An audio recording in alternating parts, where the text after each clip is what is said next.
Hello, everyone. I'm Lisa Johnson, CEO of BioForward, and I welcome you to our COVID-19 United Continuing Education Series.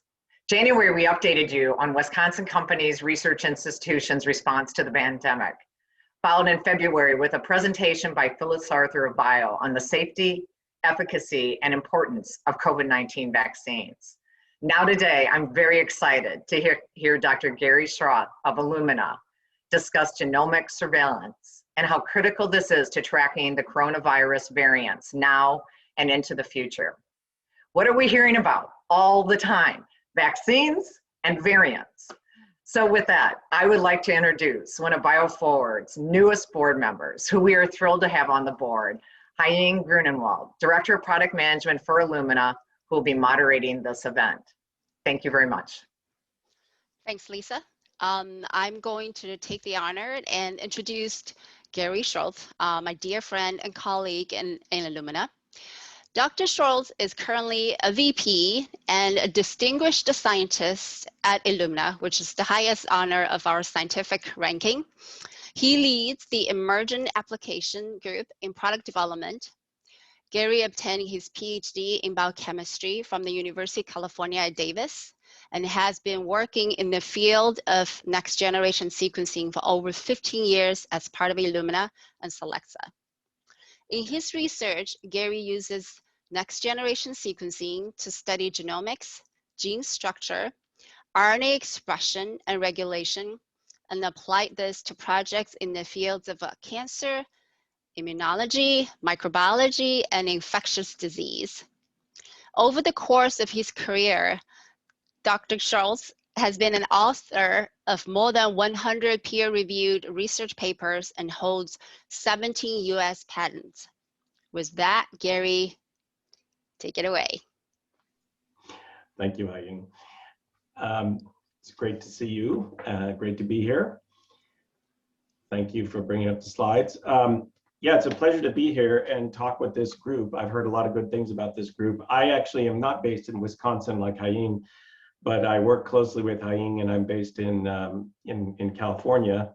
So I wanted to just spend a few minutes here at the beginning before we get into the question and answers, giving you a brief introduction to Illumina and NGS, which is abbreviation for next generation sequencing, and the topic of surveillance. So next slide, please. This is sort of Illumina at a glance. We are a company that was founded in 1998. We have grown to nearly 8,000 employees globally.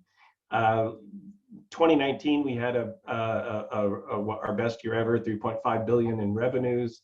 Our revenues actually went down a little bit last year due to the pandemic and the fact that a lot of our customers had to sort of work from home for the Q2, Q3 time period. But you can see that we're involved in a large range of different areas of research and clinical and applied markets, oncology, reproductive health, microbiology, infectious disease, and then just basic research around molecular and cell biology. And our equipment and our products are used by universities and academic centers, pharmaceutical companies, government agencies, hospitals, biotech companies, what we call genome centers, all around the world. So the next slide gives a little bit of insight into, at Illumina, we are all about technology innovation. And up there are some of the kind of innovation awards that we've won over the last 10 years as a company.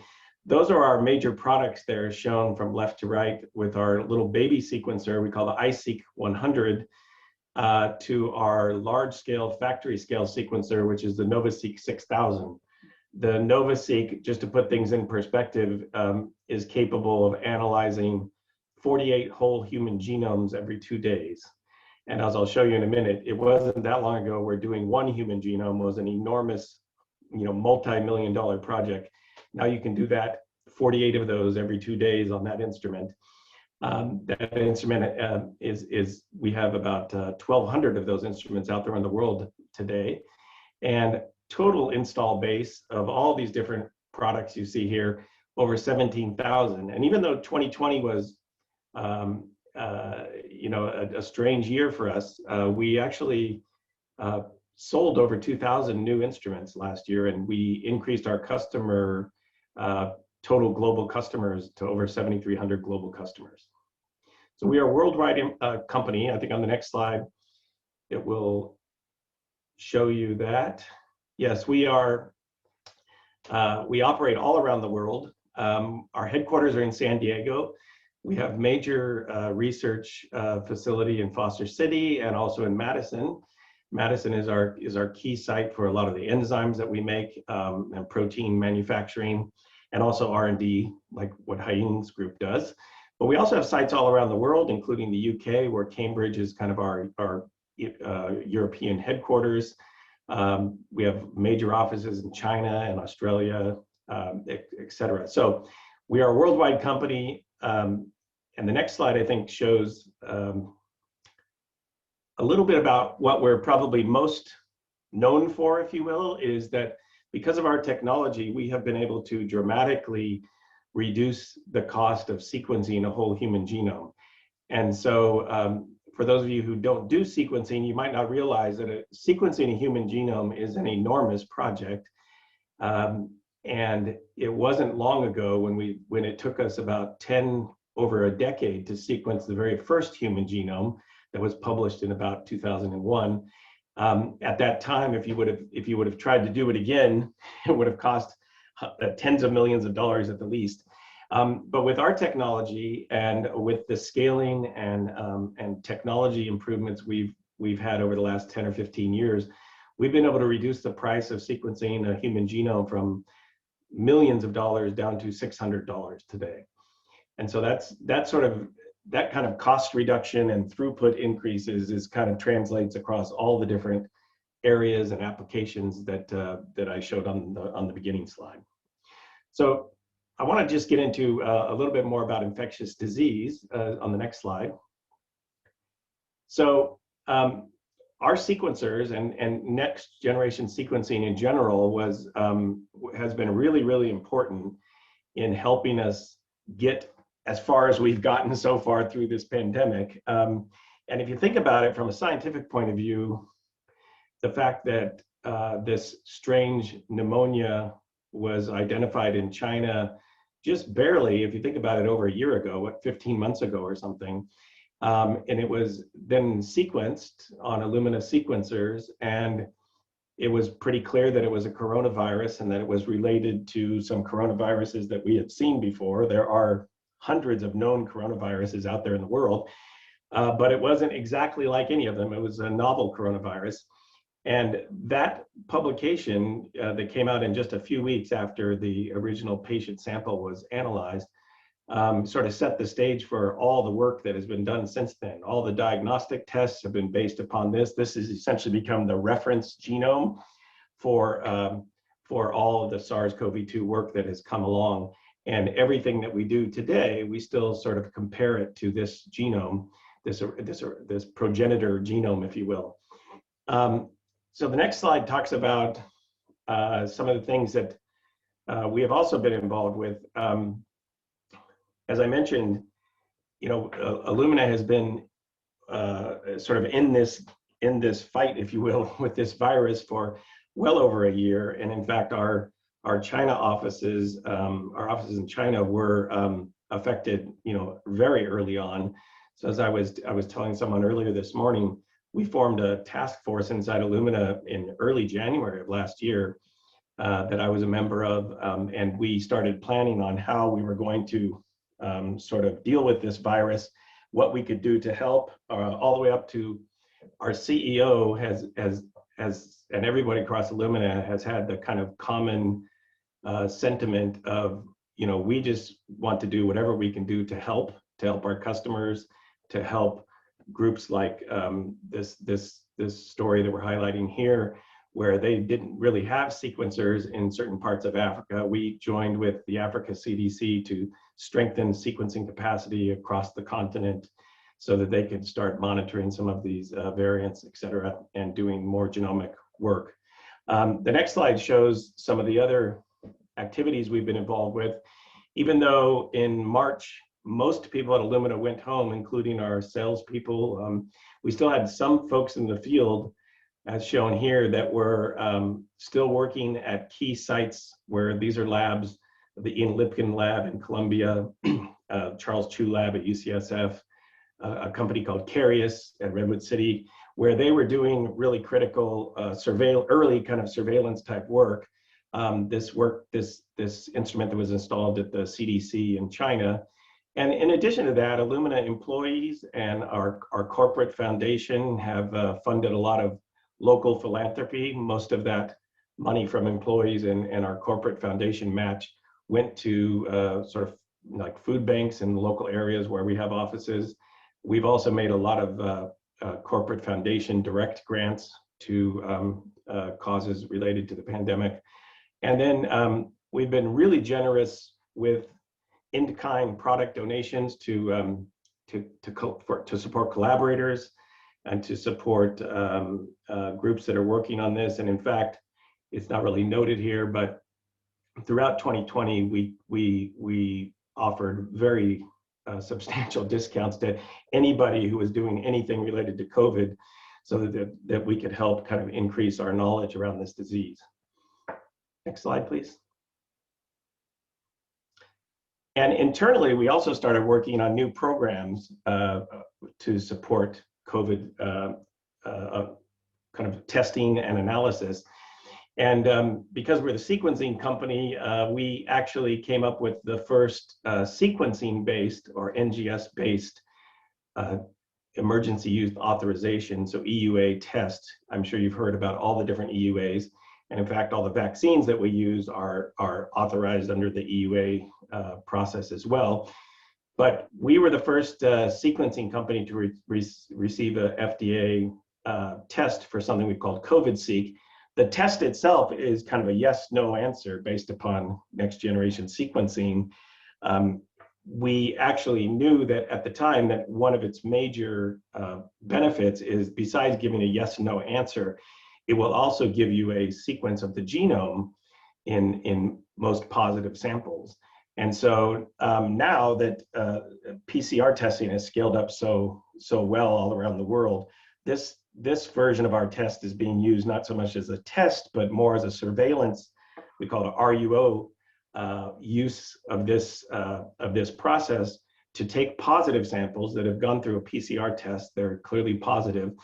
And then they are sequenced with the COVID-seq process or other processes that labs have up and running that is usually very similar to what we do with COVID-seq. And that gives you the genome so that you can report that out to public health officials and track variants. Next slide shows the importance of NGS and how it is being used.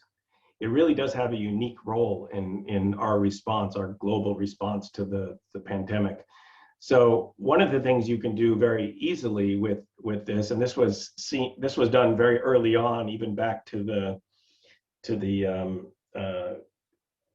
cruise ships and things like that, where you could sort of track the exact strain that people on those boats had and where they went and where did they, if you followed any of the very early work out of Washington State, they were probably one of the first sites that really started sequencing and tracking transmission using this method. But you can also, over the last few months, I'm sure we've all heard about strains and variants.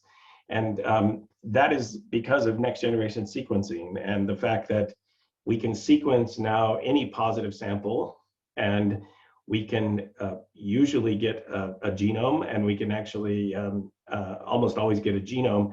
And by looking at the genome, we can decipher where the mutations are. And that's been really, really important to elucidate these variants. It also helps to identify risked PCR diagnostics. And so that's kind of an interesting story that the so-called UK variant B117 that we'll talk about on the next slide was actually first identified in labs where they were having a failure mode in their PCR test that they couldn't explain.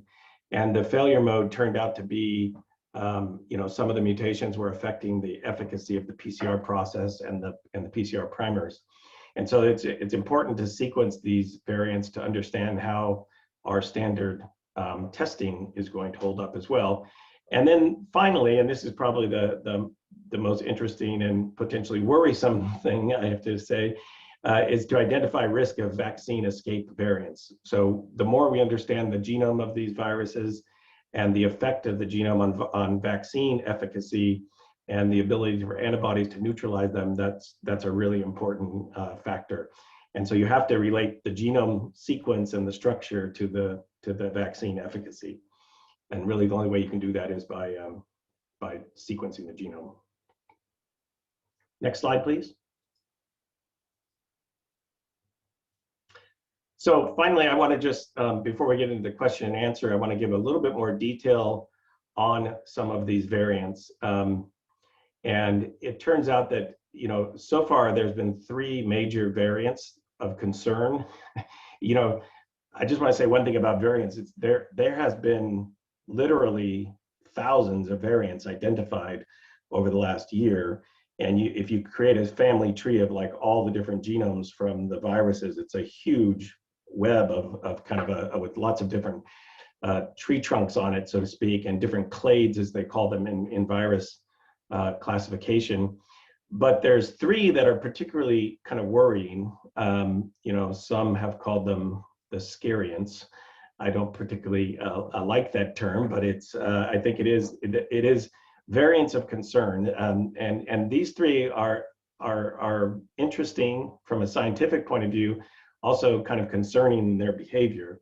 What's interesting from them from a scientific point of view is that these variants have significantly more mutations than we typically see in sort of standard patients. Usually you see things that have evolved 1 or 2 changes compared to its predecessor.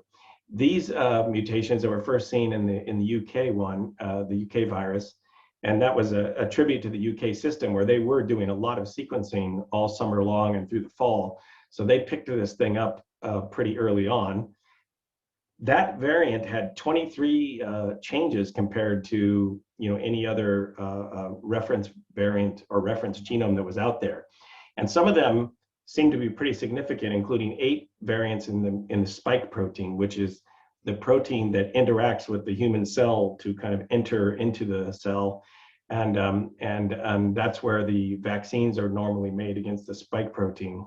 And so since then, we've learned about the South African variant, B1351, and the Brazilian variant that is just called P1. And the other interesting thing from a scientific point of view about this is that even though you can see, for instance, that all 3 of these contain what is called the N501Y mutation. So they have independently evolved, different parts of the world, different people, but they all include that variant, which is interesting. And then you'll notice the South African and Brazilian variants also include those other 2 variants that are called specific mutations that are E484K and K417N. Those are very specific mutations that affect the spike protein. And it's very interesting, kind of what we call convergent evolution, that these things evolved in a different host in a different part of the world and ended up kind of converging on the same changes to make the virus more, basically more successful. That's what viruses try to do, is make themselves more successful, right? So these do have increased transmissibility. The question of lethality, I think, is still an open question. And so far, they're mostly isolated, especially the South African and Brazilian one, to those parts of the world. I think we're up to about 5 or 6 reported cases of the Brazilian virus in the US right now. So that's still pretty modest, but it's something that we're watching very carefully, because that is one that is particularly worrisome. And so with that, I think the last slide, I'll just thank everybody for attending today. And then I think we're going to open it up for some questions. Well, thank you, Gary. So there are lots of questions already. I'm just going to kick off with the question that's probably on many people's mind. We hear the word screening and we hear the word testing. What is the difference between those 2 terminologies in a scientific world? Yeah, that is a good question.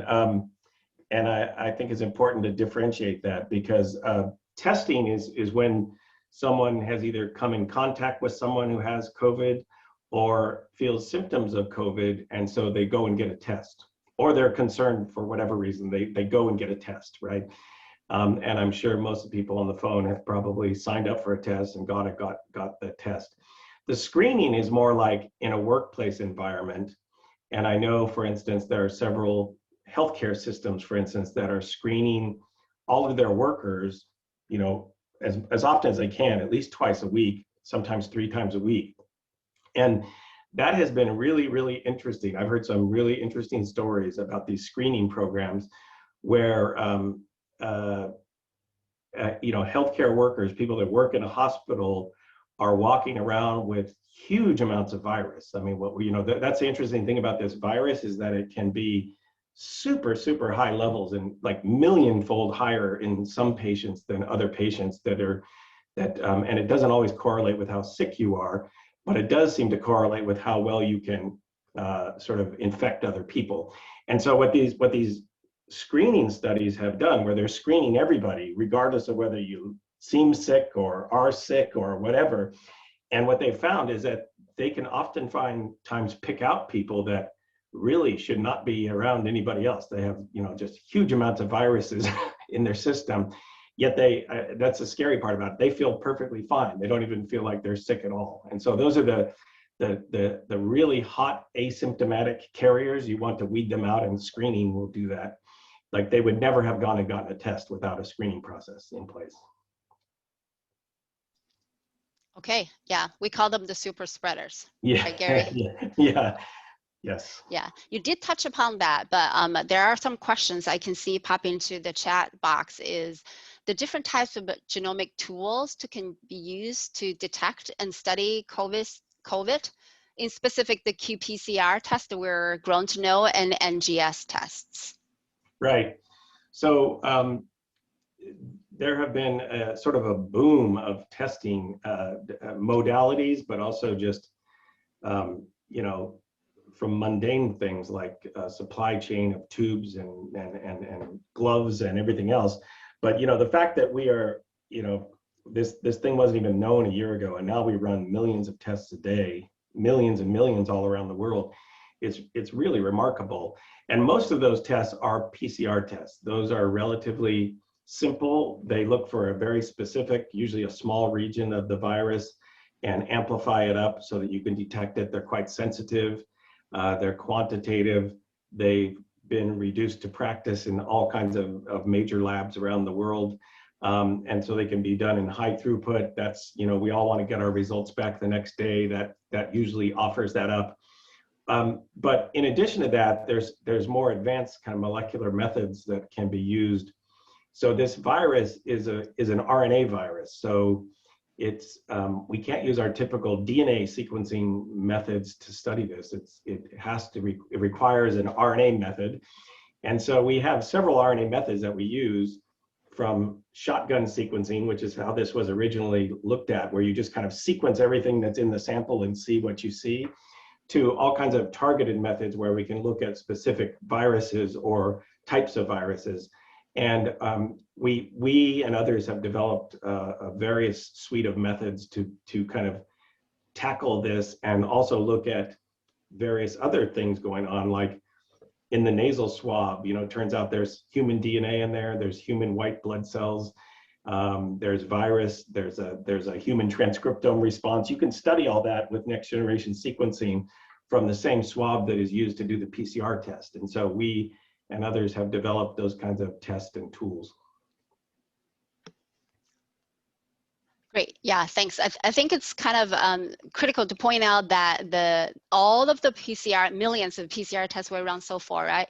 So it's for yes and no answer, and not so much for the finding out are there any variants. And I think sequencing really is the only tool out there if we want to know are there any danger lurking around, you know, our doorstep. Yeah. So well, in fact, variants can upend a PCR test if we're not tracking them to kind of understand them. That was the point I was trying to make on that previous slide, is that, you know, the PCR primers that they're called are very specifically designed for a certain sequence on the virus. And if you start getting mutations underneath where those primers are binding, that can disrupt the whole PCR test. And so usually they put in more than one of these amplicons, they're called. So you have 2 or 3, kind of a backup, a belt and suspenders kind of idea. But it can start to lead to bad results if you start getting too many mutations in there. Yeah, exactly. In other words, that if you use the classic PCR test that has been running for the last year or so, if there's a mutation in a particular carrier or a patient, you might not be able to detect it, and therefore we cannot, do social distancing and quarantine for that particular individual. So, yeah, and that's really kind of the worst case scenario, because then you'll get a false negative.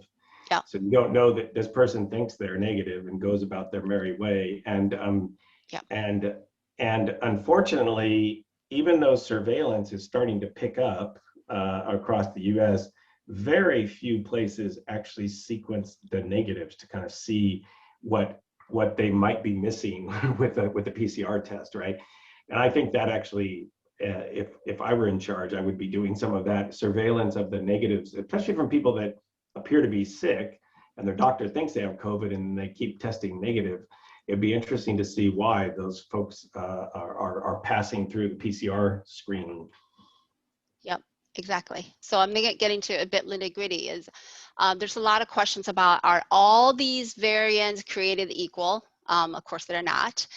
Can you predict from the sequence of these variants, know which ones are more deadly and can spread more rapidly?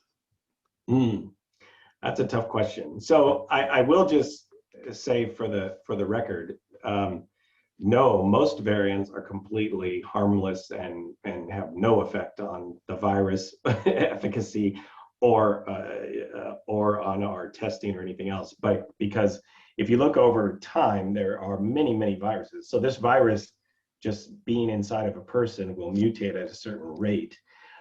It turns out that these really large step changes like you see in some of these viruses are thought to actually arrive from one single individual who is probably immunocompromised, and probably the virus is living in their body for months, maybe weeks or months. And that gives the virus a lot of opportunity to kind of explore evolutionary space, if you will, and mutate into something that is, when it comes out and infects other people, is dramatically different than what that person originally had. But so no, not all variants are created equal. There are literally thousands of variants out there. That's how we identify and trace genomes. So these 3 that we highlighted are the ones that are probably of most concern, because they have so many lesions, if you will, in the spike protein, changes in the spike protein, and so many changes overall across the genome. They are the kinds of things that we would worry that the vaccines, they might evade vaccines. So far, I think the consensus scientific data seems to be saying that the vaccines should do pretty well against these. But it really is an unknown question. And it needs to be, every time you see a vaccine or a variant, especially a cluster of variants like this, there's really no good de novo way to predict the efficacy, what that's going to have, what the effect of that is going to be on illness or infectivity or death rates or anything. It's very hard to predict that. I think looking forward in a few years, I think after going through what we've all gone through and all the research that's happening on SARS-CoV-2, I think we will be able to have a better prediction of these types of viruses in the future. Right now, we're still kind of learning about all these variants and what they do, and we're not really in the stage where we can make strong predictions. Yeah, thanks. So there's a lot of questions on whether the genomic surveillance is evenly across the U.S. I think that's a question that Gary, you feel strongly about it. And is it mostly being done on samples from highly density areas, such as California versus, say, Wisconsin? Mm-hmm. I think that, I mean, they probably are proportional to the in general, the rule of thumb, and I think the current CDC is trying to promote this, and funding for this, is to try to get to the stage where we sequence about 5% of all positives. That's what a lot of the European countries and other countries in Asia are doing as well, is that that's sort of the goal. If you could get up to 5% of the positives, that would be a good enough statistical sampling to kind of catch these variants if they start becoming a problem. We're way under that right now in the U.S. We're trying to get up to 5%. I think you know, we're maybe 1 or 2 or 3% at most in some areas that have this. But the CDC is now funding labs all around the country to do this, and I think we're catching up. So I would say that in general, they do try to reach outlying areas and have as much coverage as possible. Just like the CDC network of public health labs is kind of a nationwide network. It's not just in populated areas, but in terms of the samples that are coming in, they probably are proportional to not just the populated areas, but the areas that are having the most infectivity, because once again, we only sequence PCR positive samples, right? So wherever those are coming from is going to be the focus of the sequencing attention. But I think from what I understand, the CDC programs, there's a program called Spheres that's run by the CDC. They are making a large effort to make sure that they sequence some from North Dakota and South Dakota and smaller states as much as from, you know, Florida, Texas, and California. Yeah, that's actually really interesting, because majority of the participants in this seminar are Wisconsin residents, right? Lisa actually brought to our attention the UW-Madison. There's a couple labs that have been actually sequencing and tracking this virus for quite some time now. And thanks to their effort, Dane County which is Gary, for your information, this is where Madison actually sits in that county. So Dane County actually has very high sequence rate of to 5%. Yeah. That's amazing. So it's a leading, leading most parts of the country. Whoever is responsible for that deserves a pat on the back, because that is sort of leading the world. I mean, especially in the U.S., that is about as good as it gets. I haven't heard that many other places that they're still striving to get to 5%. So that's great. Good work there.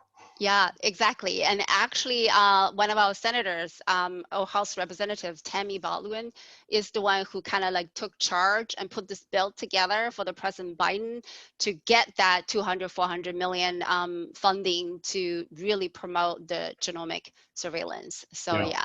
Yep, definitely. So the next question is, a lot of us, hopefully, are on the wait list to get vaccinated. So the burning question I think many of us have is, if you're fully vaccinated, are you still able to be a carrier of a variant or this virus and can still infect others amongst you who are not vaccinated? Yeah, that's a good question, and I'm afraid that the answer is not what everybody wants to hear. But if you're like what the CDC recommended, I think a couple of days ago, if you are at a rest home, or you know, and the whole home and all the workers have been vaccinated, then you can be pretty free and open with everybody there within that cluster of people. But anybody who comes from the outside, and even if they have been vaccinated, that's the problem, is that you know, vaccines are not perfect. These vaccines turn out to be really, really good, much better than most of the experts thought we were going to get. Nobody ever thought we would get a 95% efficacy vaccine on a coronavirus. The experts were predicting that the vaccines we would get would be relatively mediocre, 50 or 60-ish% efficacy, right? So if you think about it, 95%, that means that 5% of those folks are potentially going to get infected somehow. The good news is that for their own personal health, the infection won't be as severe as it would have been without the vaccine, but that still means they could carry it and give it to other people. So I think that personally, I would either want to be around only people that have been vaccinated and have been pretty secluded. I'm not going to get vaccinated and then start heading off to the nearest rock concert or baseball game and sit amongst a bunch of strangers for a while, right? Until the sentiment would be a lot different if we had overall really low infection rates across the country, but we don't, right? And in some areas, the testing rates are still like close to 10%. So there's a lot of virus still floating around the community. So I think you still have to be on guard and careful, especially if you have any kind of pre-existing health conditions, which with this virus, just being an older person is a pre-existing health condition, right? So, I think we can all celebrate and be more free, if you will, of our masks and our social distancing and everything else, when not only have we all been vaccinated, but when the infection rates in the community and the community spread of the virus is under control. And it's far from under control, right? It's gone down a lot in the last few weeks, but it's really, it's still at levels that would have been a peak back in March, April, May, June timeframe, right? So I think I am afraid actually that we're all so fatigued by this pandemic that everybody wants to, spring is here, where everybody wants to get out and do stuff. I'm just worried that it is, as you've probably heard over and over on your news channel, it's kind of a race between these variants, and I would just say race between the virus and the vaccines. And whatever we can do to kind of, last year we called it flatten the curve. That was more for healthcare workers, but kind of flatten the infectivity rate so that these vaccines can kind of get out ahead of it. I think that's what we need to do. Yep. That's great. And the next question is very much related. Is it likely that the current vaccines, basically there's three, right? Pfizer and Moderna and Johnson & Johnson, will continue to protect against different variants? Well, they are all being tested against all the variants that pop up. So those three that I mentioned are under intense scrutiny right now with the three different vaccines. But also, and I think this is really amazing news, that this new type of vaccine process, the mRNA process that both Pfizer and BioNTech and then Moderna used to create their vaccines, super innovative, super efficient way to make vaccines, and apparently super effective, right? In terms of both of these turned out to be way more effective than we would have guessed. Moderna has already announced that they're working on a vaccine variant against that, or against the Brazilian and the South African variants. They're working on a new, essentially kind of a booster shot that you could get for that.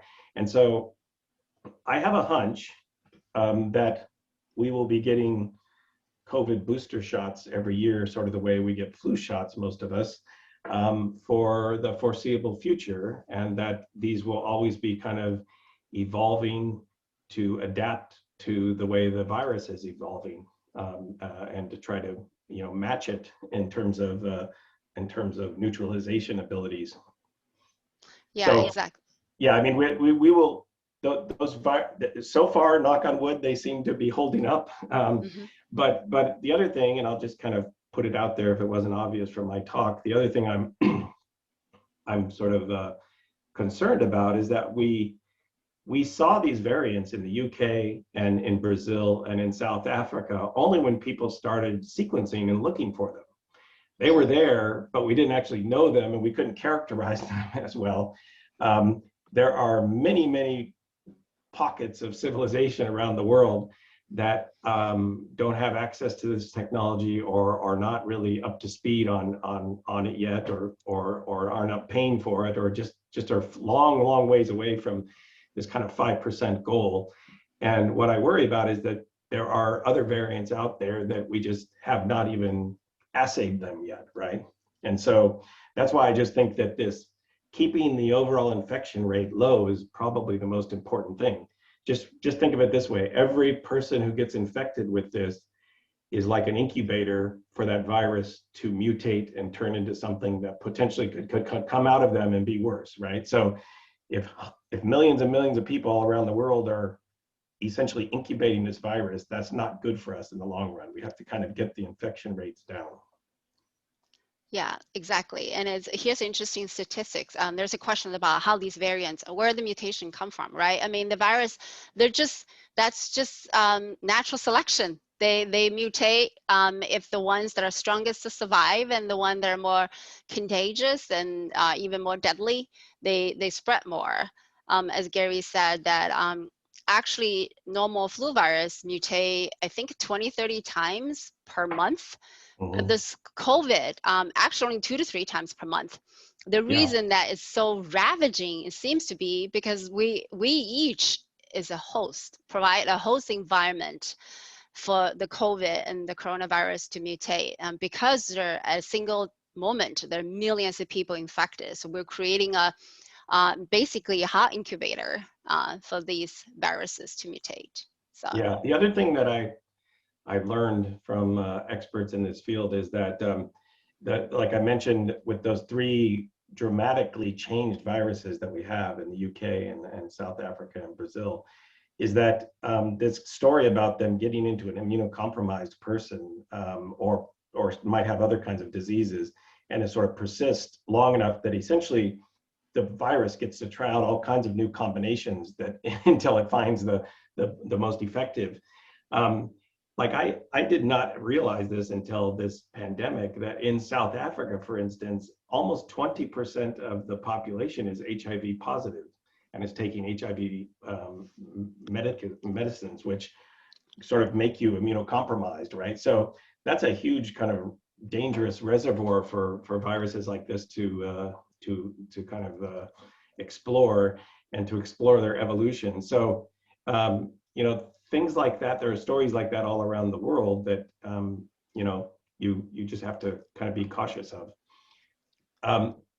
One thing I would recommend to people, if you want to read more about the Brazilian variant, which I think is the one I'm most concerned about, there actually is a really good article written in the New York Times about March 1st by Carl Zimmer, who's a great science writer at the New York Times. And it tells the story of this city in Brazil called Manaus, Brazil, that had a huge infection problem in the spring, and it went away. And essentially everybody kind of thought, wow, we have herd immunity, because they estimated that 75 or 80% of the people had been infected the first time around. But now it's gotten sort of devastating levels of infection again here 8 months later with this new Brazilian variant. So they think that probably half the people, at least, that are getting infected today with this new Brazilian variant had the disease, you know, less than a year ago with the older version of the SARS-CoV-2. And so, to me, that's one of the more scary stories going on in the world right now.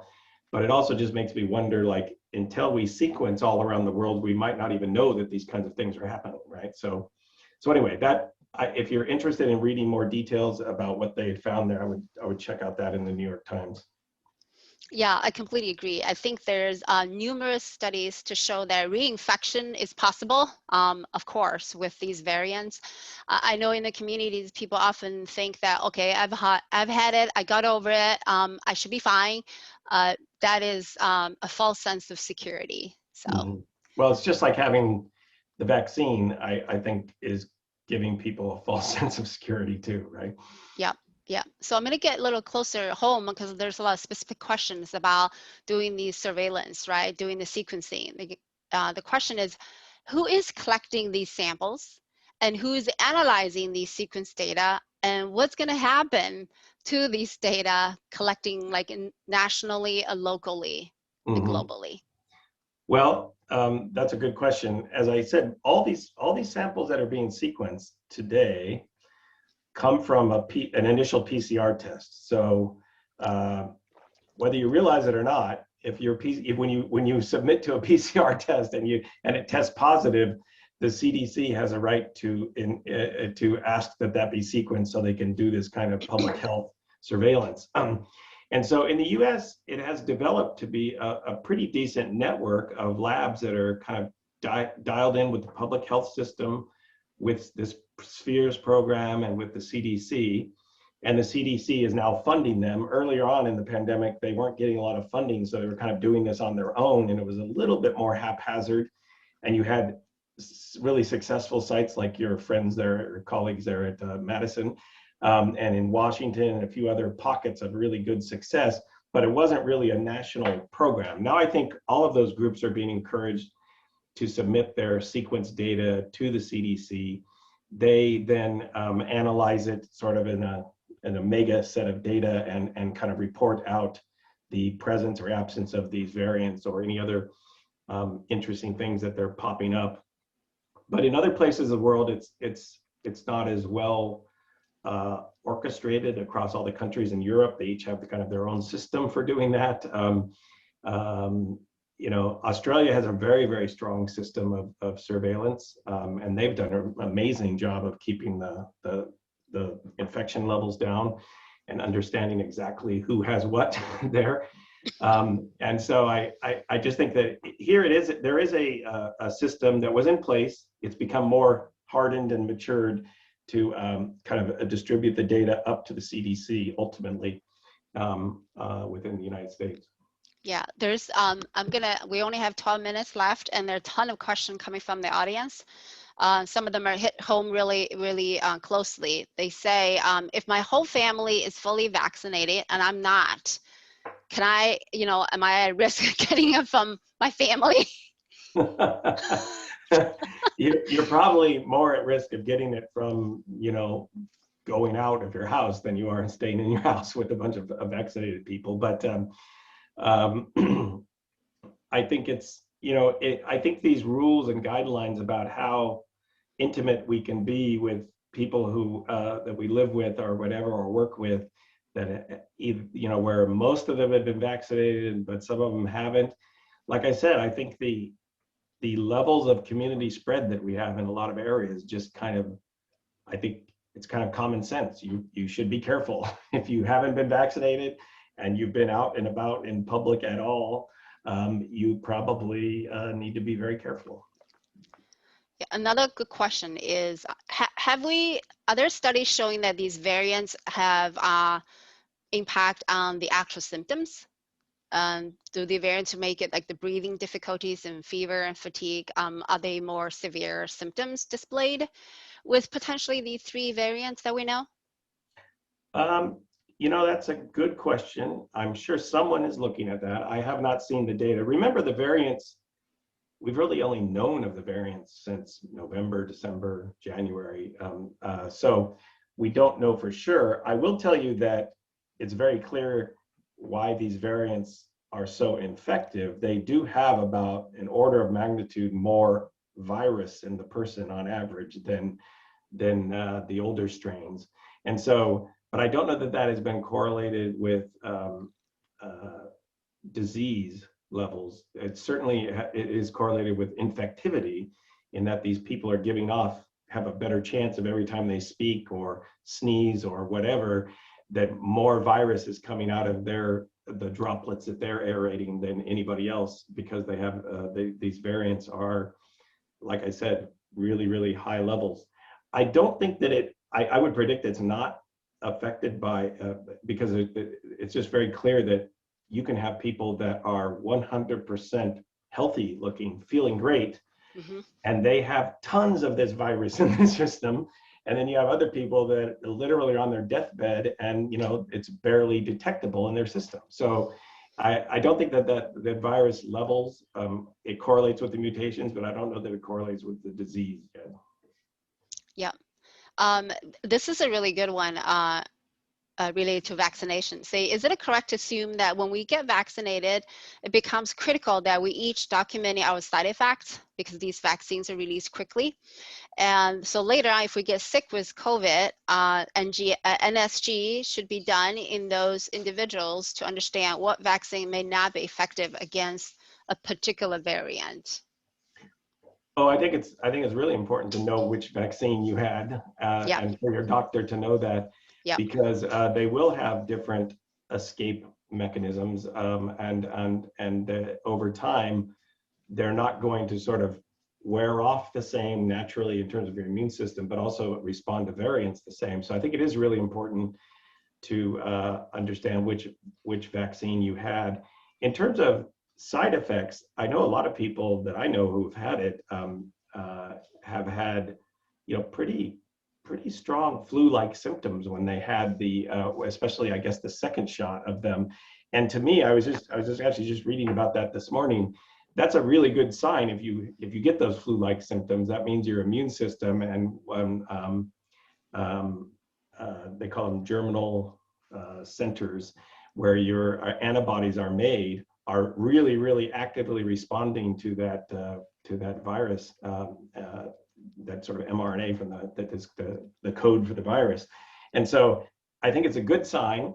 Those symptoms, from everybody I've talked to, tend to go away with like 24 to 36 hours, but you do kind of get, kind of classic flu-like symptoms. Mm-hmm. But I think it's, I hope when I get vaccinated, I actually have those kinds of symptoms, because I think it means that your body is really, really making a lot of antibodies against the virus. Yeah, I agree. I've also heard that because in Madison at this right now, we only have Moderna and Pfizer. I don't even know we received J&J's yet, but I've heard a lot of people who got Moderna felt like the second dose and the truck ran over them. So you're right. So I want to squeeze in two more really good questions. That can you pull community genetic samples to monitor communities, or is it better to sequence one sample at a time for surveillance? That is a good question, and I think there are some folks that are trying to do kind of community surveillance through interesting methods like surveying wastewater samples.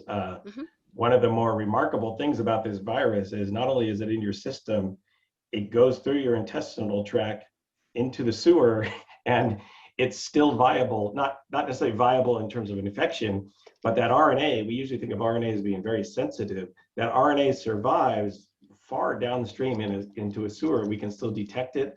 And in fact, we've shown together with some collaborators that you can actually sequence the genome of those viruses. The problem is that is like a complex mixture of a bunch of different viruses. So it's not very, it would tell you, like, do we see the presence of, say, the P1 variant? But it wouldn't really help you at all to, like, well, who has it, who doesn't have it, what percentage of people in the community have it. So it's more, I think those kind of community pooling concepts are good. They would be great if we were at really low levels and you just had something popping up once in a while. But because we have so much of the virus out there, it's really important for us to know who's got what. Yeah.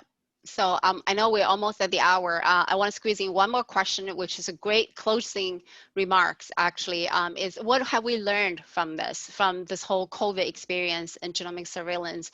What can we take the lesson we learned this time to prevent another pandemic such as this one, to bring down the economy and everyone's well-being?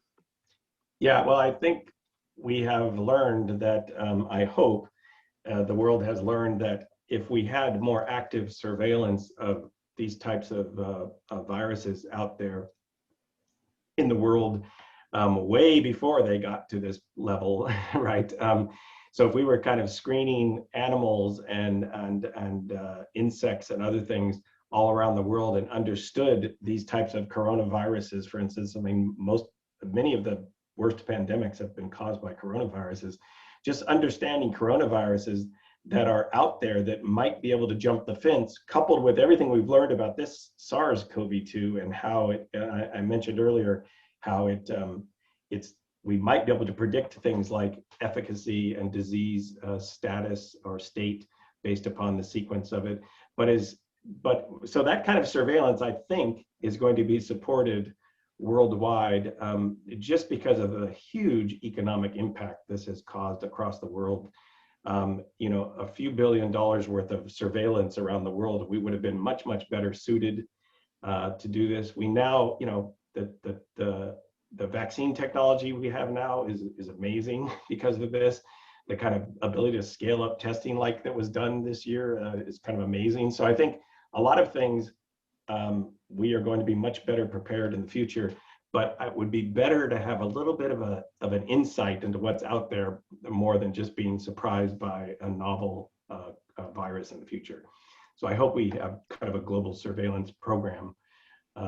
It's going to have to be worldwide, global. There's a lot of political challenges in doing that, but I think that that's what it's going to take so that we can see these things coming a little bit earlier. Yeah, thanks. With that, thank you, Gary, for taking the time to join us. And I really appreciate everyone who called in to this webinar and all the chats. And I only got through 50% of the questions. There's so many questions for the time that we have. So thank you, everyone. With that, Lisa, I'll hand it over to you to close out. Great. That was a great ending. That was perfect. That was a great question that someone asked. So thank you so much, Haiying, Gary, and Illumina Corporation for providing us such fascinating information around genomic surveillance and just the COVID virus in general. Really appreciate it. So before ending today, first, thank you for attending our event today. I hope you found these COVID United educational events helpful. Secondly, one of BioForward's goals is to promote the attractiveness of the region and the strength of the biohealth cluster on a local, regional, national, and international stage. Our newest partnership is with Quebec. We are going to have a 1-hour event, and it's being held on March 25th at noon. So to learn more about that relationship and partnering opportunities, you can see the slide is up right now. Registration is now open. So finally then, be watching for information later this month on our annual member meeting that will take place probably at the end of April. Unfortunately, still virtually, but we are hoping, fingers crossed, for an in-person biohealth summit in early October. So with that, thank you again to Illumina, and take care and happy vaccination, everyone. Thank you.